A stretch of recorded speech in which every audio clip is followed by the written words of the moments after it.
हो गया। ये सुनने के बाद अब आते हैं दूसरे पक्ष पर, अर्जुन की ओर क्या चल रहा है। संजय कह रहे हैं, राजन, उसके अनंतर, उसके बाद कपिध्वज अर्जुन के ध्वज पर कपि चिन्ह था। तो कपिध्वज पांडव माने अर्जुन ने धृतराष्ट्र के पुत्रों को युद्ध के लिए अवस्थित देखकर और अस्त्र संचालन करने के लिए उद्यत होकर धनुष उठाकर ऋषिकेश कृष्ण से कहा। क्या कहा अर्जुन ने? हे अच्युत, उभय सेनाओं के, उभय माने दोनों, उभय सेनाओं के मध्य में मेरा रथ स्थापित करो। हम जैसे जैसे आगे बढ़ेंगे हमें श्री कृष्ण के कई नाम सुनने को मिलेंगे। तो केशव, ऋषिकेश, और अभी यहाँ पर कहा अच्युत। अच्युत माने जो बटा हुआ नहीं है, जो खंडित नहीं है। नामों की बड़ी महत्ता है। नाम यूं ही नहीं होते। नाम सिर्फ किसी व्यक्ति विशेष की ओर संकेत करने को नहीं होता। नाम उस व्यक्ति को और नाम लेने वाले को यह स्मरण कराने के लिए भी होता है कि जिस व्यक्ति का वो नाम है वो सिर्फ व्यक्ति नहीं है। आप बैठे हैं देहधारी होकर के, सिर्फ इंगित करना है यदि, तो यह भी कहा जा सकता है कि क पर्याप्त है। या कोई अर्थहीन सी ध्वनि, अहर, जिसका कदाचित कोई अर्थ ना हो पर एक निश्चित ध्वनि है, तो उससे निश्चित हो जाएगा, पता चल जाएगा कि किसकी ओर इशारा है। लेकिन नहीं, नाम बड़ी समझ बूझ से दिए जाते हैं।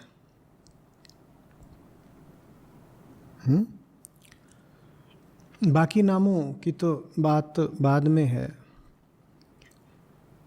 जो सबसे प्रचलित नाम है कृष्ण,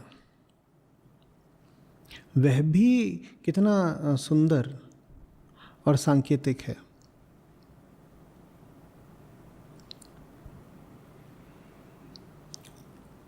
कृष्ण माने वो जिसकी ओर आए बिना आप रह नहीं पाएंगे, चैन नहीं मिलेगा। ये कहना आवश्यक ही इसीलिए हो जाता है क्योंकि सदा से ज्ञात है कि वृत्तियां हमारी ऐसी ही हैं जो कृष्ण की ओर आने का करेंगी तो विरोधी। हम ऐसे ही हैं, इसीलिए उनका नाम है कृष्ण, जिसमें कर्षण है, जिसमें एक खींच है, खींच। फिर उसी से शब्द आता है आगे आकर्षण।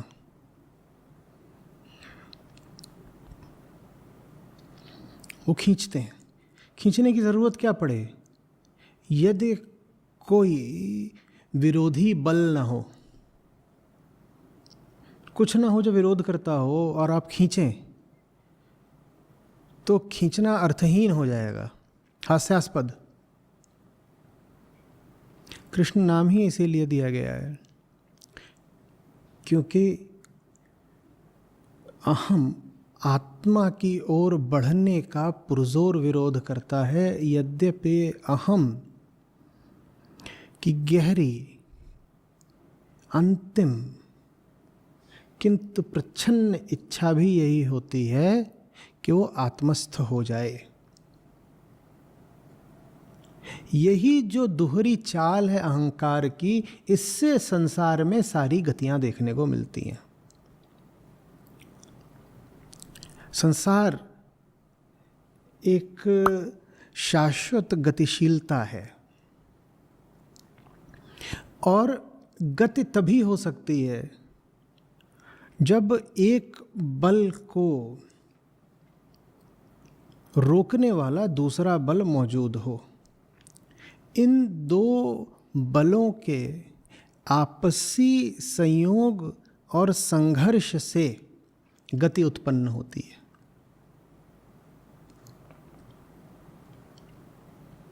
आप बात समझ रहे हैं?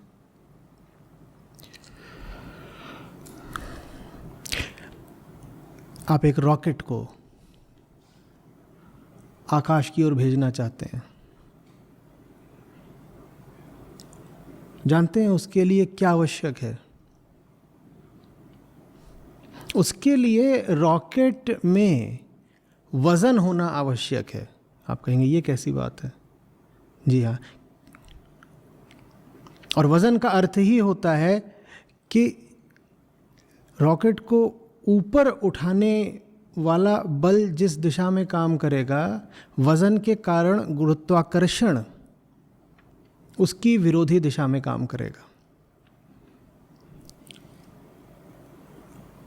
यदि शून्य भार का हो रॉकेट तो आप कैसे उसे उठा लेंगे? बताइए मुझे। कोई वस्तु है जिसका कोई भार ही नहीं, उसके साथ कुछ भी किया जा सकता है क्या? और यदि भार होगा तो विरोध होगा।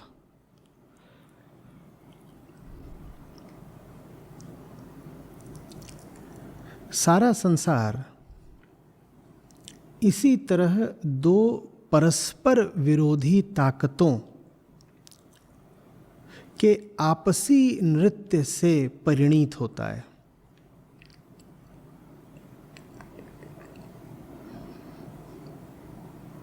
इसको आप डायलेक्टिक्स बोल सकते हैं।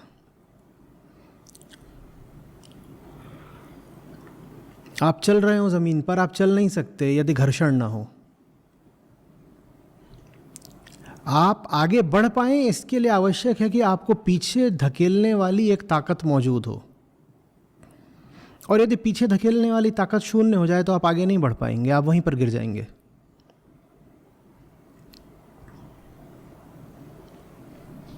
ये जो दो ताकतें हैं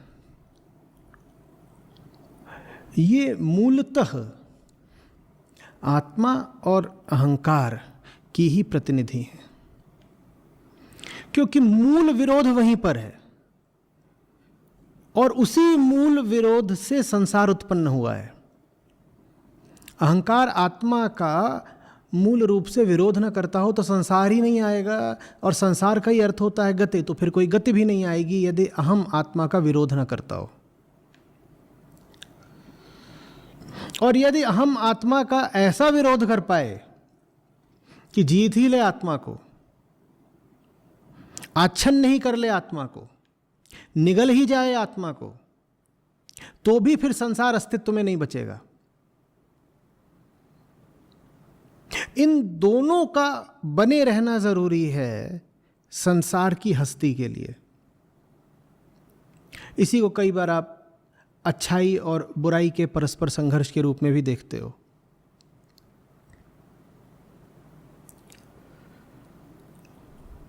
सत्य यदि पूरी तरह जीत गया तो दुनिया मिट जाएगी, असत्य भी यदि पूरी तरह जीत गया तो भी दुनिया मिट जाएगी। ये संसार चल ही रहा है एक तरह की रस्साकशी में। समझ में आ रही है बात? गीता कहाँ से आती यदि सामने दुर्योधन की सेना न खड़ी होती?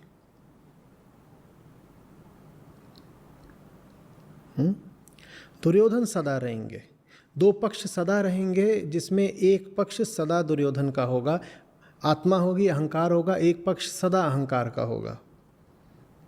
ऐसे ही इस संसार को चलना है। पर आप संसार की बात छोड़िए, आप अपनी बात करिए। आपको तो आपके संसार और आपके जीवन से प्रयोजन है ना। तो इस द्वंद्व में आपको चुनना है कि आप उधर खड़े हैं, इधर। कृष्ण माने आकर्षण, कृष्ण तो खींच रहे हैं, बुला रहे हैं, आपको खींचना है या नहीं खींचना है? कृष्ण खड़े हैं, अर्जुन खींचाए। जिन्हें नहीं खींचना था वो विरोध में ही रहे। जिन्हें नहीं खींचना था उन्होंने तो कृष्ण को ही मारने का षड्यंत्र किया।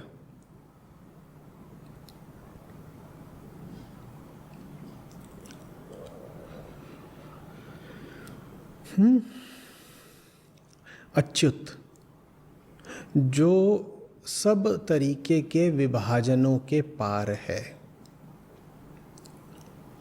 जिसके लिए अब ये द्वंद्व समाप्त हो चुका है, वो अच्युत है। जो द्वैत का झूला नहीं झूल रहा अब कि कभी इस तरफ कभी उस तरफ, जिसके प्रभाव में जब आ गया तब उसी का हो गया, जिसकी ऐसी अवस्था नहीं रही, अब वो अच्युत।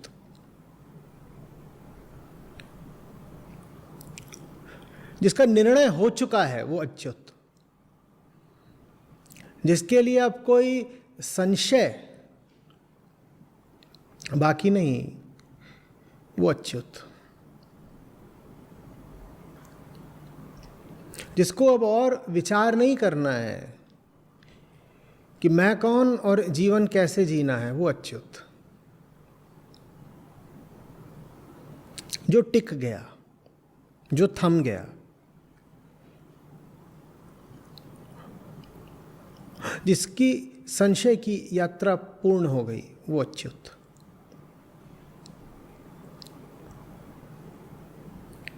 जिसको दूसरा पक्ष अब खींच सकता ही नहीं, वो अच्युत। जो अब स्वयं ऐसा हो गया है कि दूसरे पक्ष को खींच लाएगा, या कम से कम उस पर अपने आकर्षण का प्रभाव डालेगा, वो अच्युत।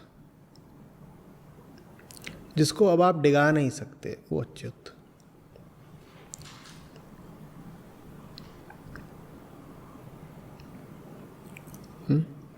तो अर्जुन कह रहे हैं, हे अच्युत, दोनों सेनाओं के मध्य मेरा रथ स्थापित करो। अर्जुन का ये अनुरोध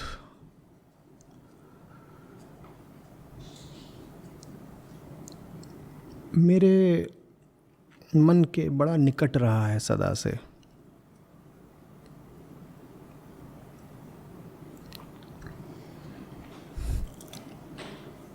दो बातें हैं यहाँ पर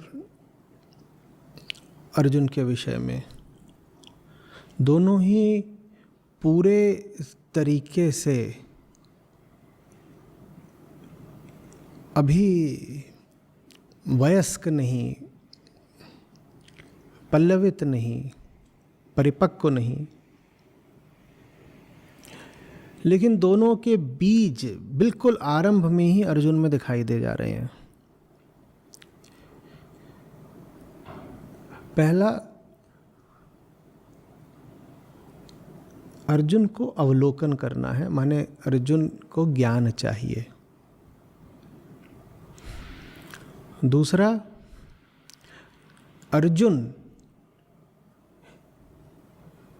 जिनको देख रहा है उनको कम से कम धन धान्य, सत्ता, राज्य, इनसे ऊपर का स्थान दे रहा है।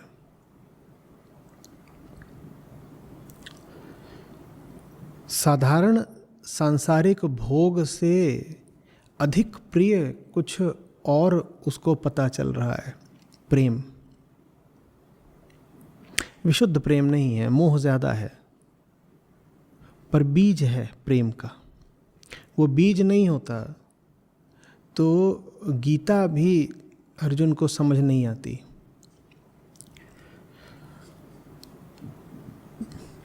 तो होनहार बिरवान के होत चीकने पात। अर्जुन अलग हैं, विलक्षण हैं, और वो विलक्षणता आरंभ में ही दृष्टिगोचर हो जाती है।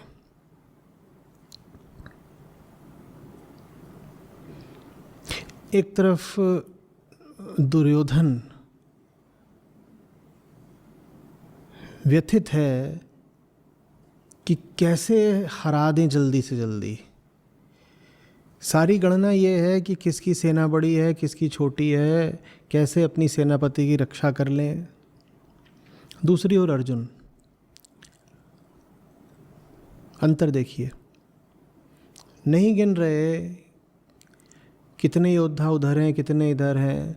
दुर्योधन ने नाम गिना दिए, हमारी ओर के प्रमुख सेनानी ये हैं, उधर के प्रमुख योद्धा वो हैं, इत्यादि इत्यादि। अर्जुन को इन बातों से कोई प्रयोजन नहीं, एक तरह का वैराग्य। अर्जुन की उत्सुकता दूसरी दिशा में है। अर्जुन को जानना है, हे केशव, दोनों सेनाओं के मध्य में मेरा रथ स्थापित करो। ये मध्यता बड़ी विलक्षण चीज है, हम ये नहीं कर पाते। मध्यता का मतलब समझिएगा, हम जिधर होते हैं हम उधर के ही होते हैं। मैं अगर पांडव पक्ष में हूं तो मैं पांडवों का हूं। मुझे पांडवों से दूर जाकर के पांडवों को क्यों देखना है? मुझे बीच में जाकर के पांडवों को क्यों देखना है? और अगर मैं कौरवों के विरोध में हूं तो मैं उनसे खूब दूरी रखूंगा ना। मुझे उनके निकट जाकर के उनको क्यों देखना है? मध्य में जाने का मतलब समझो। अहंकार जिस चीज से परिचित होता है, जिसका अभिमान और तादात्म्य रखता है जिससे, उसको छोड़ना वो चाहता ही नहीं।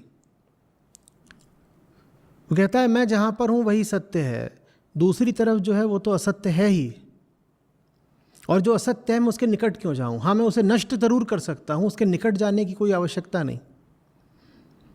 निकट जाऊंगा तो नष्ट करने में असुविधा भी हो सकती है।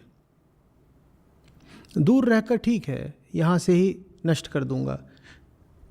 निकट जाने में अहंकार डरता है, क्योंकि निकट जाने में जो प्रतिपक्ष है, जो शत्रु पक्ष है, उसको लेकर के जो मान्यताएं हैं उसके पास, वो नष्ट होती हैं, उन पे चुनौती आती है। दूसरे को शत्रु मानने के लिए दूसरे के विषय में बहुत सारी कल्पनाएं करनी पड़ती हैं। दूसरे के निकट जाएंगे तो कल्पनाओं के ध्वस्त होने का खतरा है। तो कौन बीच में जाकर के शत्रु पक्ष को निकटता से देखे, और कौन अपने पक्ष को भी क्षण भर के लिए ही सही त्याग करके अपने पक्ष से दूर जाए और अपने पक्ष को भी निष्पक्ष दृष्टि से देखे। और अगर मैं कौरवों के विरोध में हूं तो मैं उनसे खूब दूरी रखूंगा ना। मुझे उनके निकट जाकर के उनको क्यों देखना है? मध्य में जाने का मतलब समझो। अहंकार जिस चीज से परिचित होता है, जिसका अभिमान और तादात्म्य रखता है जिससे, उसको छोड़ना वो चाहता ही नहीं। वो कहता है मैं जहां पर हूं वही सत्य है, दूसरी तरफ जो है वो तो असत्य है ही, और जो असत्य है मैं उसके निकट क्यों जाऊं? हाँ, मैं उसे नष्ट जरूर कर सकता हूं, उसके निकट जाने की कोई आवश्यकता नहीं।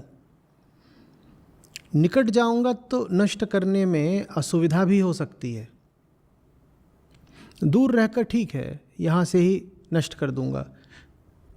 निकट जाने में अहंकार डरता है, क्योंकि निकट जाने में जो प्रतिपक्ष है, जो शत्रु पक्ष है, उसको लेकर के जो मान्यताएं हैं उसके पास, वो नष्ट होती हैं, उन पे चुनौती आती है। दूसरे को शत्रु मानने के लिए दूसरे के विषय में बहुत सारी कल्पनाएं करनी पड़ती हैं। दूसरे के निकट जाएंगे तो कल्पनाओं के ध्वस्त होने का खतरा है। तो कौन बीच में जाकर के शत्रु पक्ष को निकटता से देखे, और कौन अपने पक्ष को भी क्षण भर के लिए ही सही त्याग करके अपने पक्ष से दूर जाए और अपने पक्ष को भी निष्पक्ष दृष्टि से देखे। बीच में जाकर के अर्जुन निष्पक्ष निरपेक्ष हो गए थोड़ी देर के लिए ही सही। ऐसा उन्होंने विचार नहीं किया होगा। इतनी स्पष्टता के साथ शायद उन्हें आभास ना हो कि वो क्या कर रहे हैं, पर जैसा मैंने कहा एक बीज मौजूद है। अवलोकन की ये मंशा अद्भुत है, सब में नहीं आती। आपको ऐसे कितने युद्ध पता हैं जहाँ पर जो प्रमुख बल्कि प्रमुखतम योद्धा है उसने कहा हो कि मैं अपनी सेना से किंचित दूर जा कर के अपनी ही सेना का अवलोकन करना चाहता हूँ। ऐसा कभी आपने देखा है? ऐसा आपको कौन सा सेनानी मिला है जो कहता है बीच में रहूँगा, एक तरफ नहीं, बीच में रहूँगा?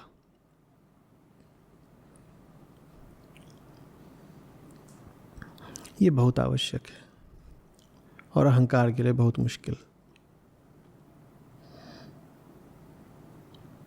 कोई कारण है कि कृष्ण निर्णय करते हैं गीता जैसा उपदेश अर्जुन को देने की। ये साधारण बात नहीं है। गीता शास्त्र के अंत में कृष्ण स्वयं ही अर्जुन को कहते हैं कि जो भी लोग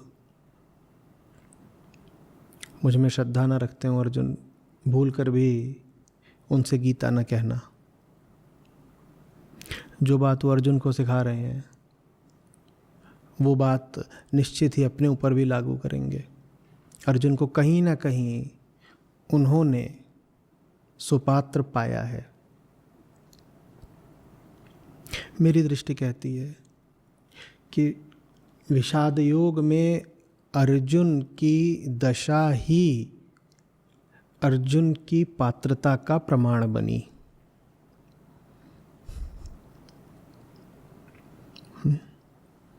यूं ही नहीं गीता बरस गई अर्जुन के ऊपर। कृष्ण बड़े पारखी हैं, साफ साफ देख रहे हैं। अर्जुन को बहुत लंबे समय से जानते हैं और इस क्षण भी वो छोटी छोटी बात पकड़ रहे हैं। कौरव पक्ष में क्या हलचल है ये भी देख रहे हैं और अर्जुन की क्या प्रतिक्रिया है ये भी।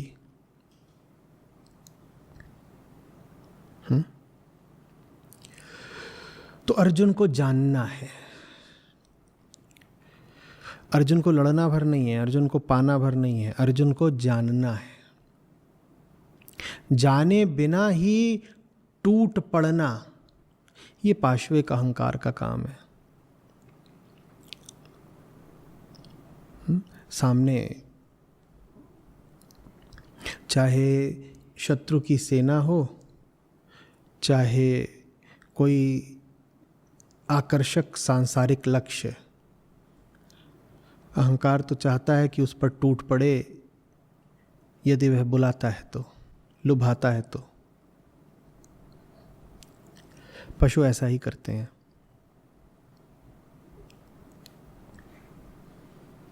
मनुष्य आप तब होते हैं जब आप टूट पड़ने से पहले जानने का प्रयास करो। वो टूट पड़ना शत्रुता में भी हो सकता है, लोभ में भी हो सकता है, साधारण सांसारिक प्रेम में भी हो सकता है। सामने कुछ दिख रहा था, बड़ा मीठा, बड़ा लुभावना, हम टूट पड़े उस पर। आम व्यक्ति लगभग पशु की तरह ही जीता है, बस टूट पड़ता है। जैसे अभी दुर्योधन टूट पड़ने को तैयार है। अर्जुन ने पशुता से ऊपर की किसी चीज का अभी संकेत दिया है, प्रमाण दिया है, ये कह करके कि बीच में ले चलिए, मुझे अवलोकन करना है, मैं जानना चाहता हूं। आपको जो भी कुछ चाहिए जीवन में, चाहे पाने के लिए चाहे मिटाने के लिए, आप उसको जानते भी हैं या बस टूट पड़ना चाहते हैं।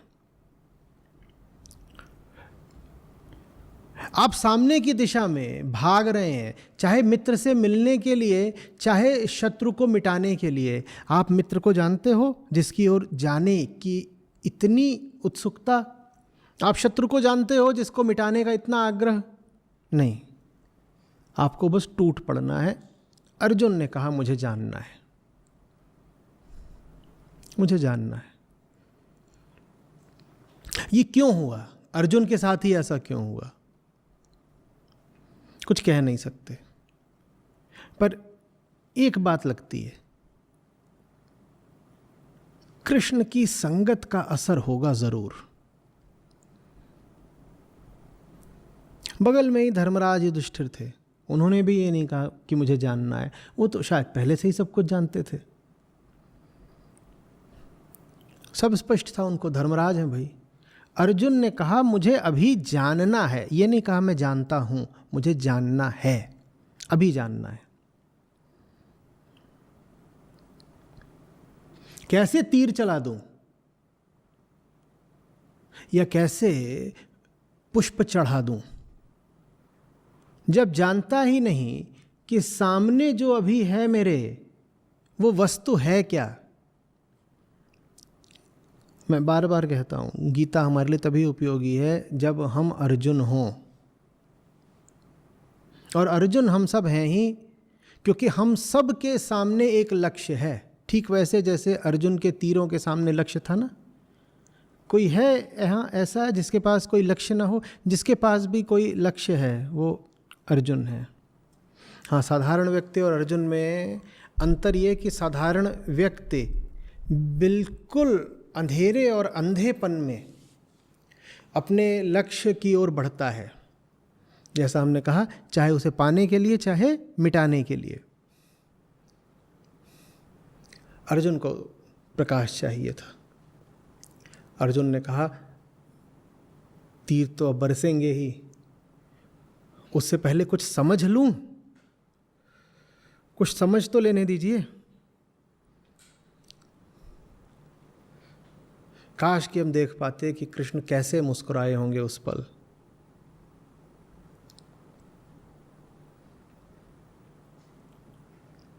कृष्ण की भी आस रही होगी कि कोई मिले सुयोग्य,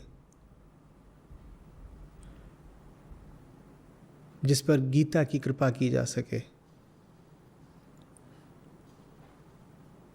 और युद्ध स्थल के मध्य ही सही उन्हें मिल गया, उन्हें वो शिष्य, वो श्रोता, वो कृपा पात्र मिल गया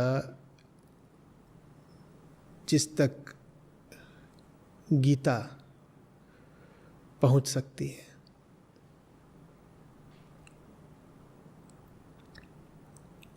देखने की अगर आपकी दृष्टि हो तो आप ये तक कह सकते हैं कि ये पूरा युद्ध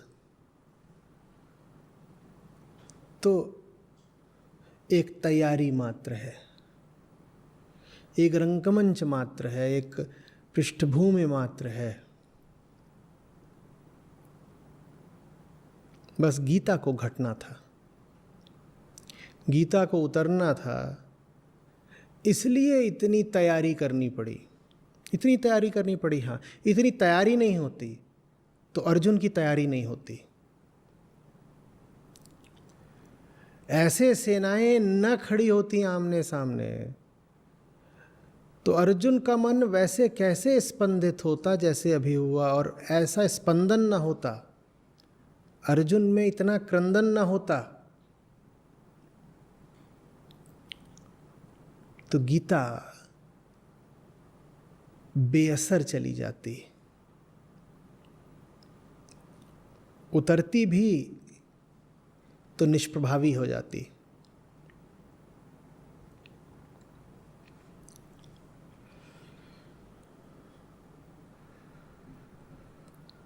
तो इसलिए योद्धाओं के लिए है गीता, जिनके सामने बहुत बड़ा लक्ष्य हो उनके लिए है गीता, जो जीवन में विकट स्थितियों में फंसे हुए हों, जिन्होंने किसी बड़े काम का बीड़ा उठाया हो, जिनमें बड़ी चुनौतियां उठाने का दम हो, उनके लिए है गीता। सोचिए तो, कृष्ण अर्जुन सदा साथ हैं। गीता का उपदेश पहले क्यों नहीं दे दिया? पहली बार नहीं मिल रहे। अरे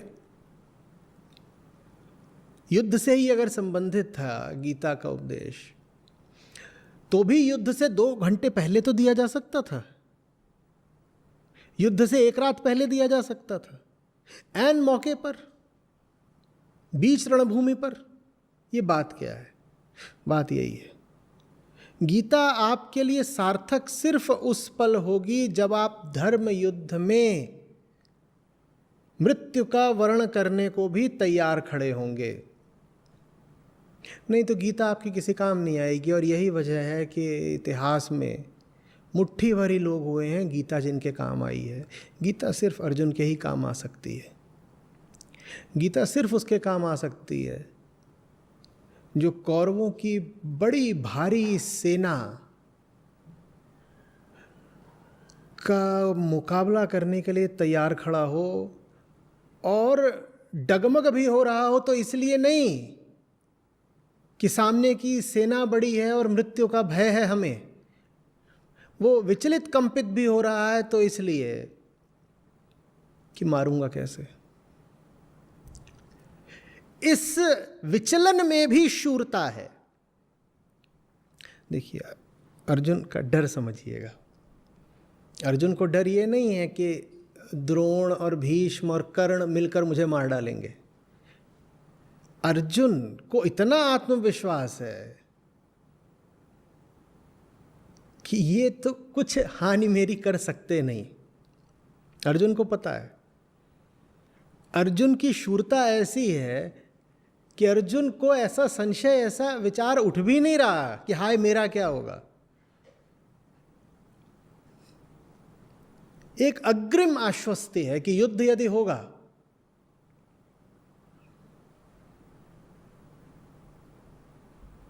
तो पताका तो मेरे ही फहरनी है।